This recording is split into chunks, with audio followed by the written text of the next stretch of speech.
Okey, kita ada sebuah Honda City tahun 2015. Usia dia dah lebih 10 tahun lah. Sebab sekarang pun dah 2025. Usia kereta ni 2015. Kereta ni mari dekat saya. Puncanya Ono beritahu bila bawa tu rasa tak sedap dekat belakang. Isi bahagian pun rasa jadi mendak lah. Mendak, depan jadi tinggi, belakang jadi rendah. Lepas tu dia kata belakang pada masalah bunyi apa benda semua lah. Tapi kita suspect, kita check, barang lain tak ada masalah lah. Hanya punca daripada absorber dah kom. Biasalah usia dah sampai 10 tahun ni. Kadang-kadang 6-7 tahun pun dah out dah absorber. Kereta ni hanya absorber. Absorber dia kalau korang tengok. Ambil, saya tekan itu. Memang lembik. Kereta pun dah lama dah. Lembik sangat.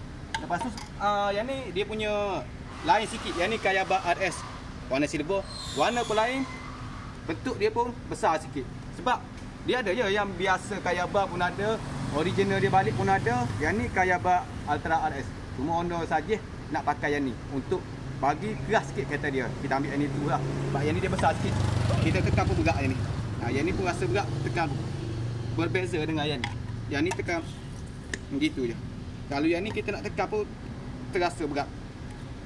Batang dia pun besar, warna pun lain. Yang ni lagi padu lah. Sebab Ono nak pakai, dia kata nak tahan lama, nak sedap sikit, rasa sedap daripada yang lain. Kita ambil yang ni lah, Kayaba Ultra RS. Bagi kereta tu sedap lah untuk bawa, nak isi barang ke apa benda. Dia tak ada mendak ke apa, tukar yang ni lah. Kereta ni hanya masalah sistem absorber sahaja. Barang lain tak ada kena-mengena. Itu sahaja. Satu.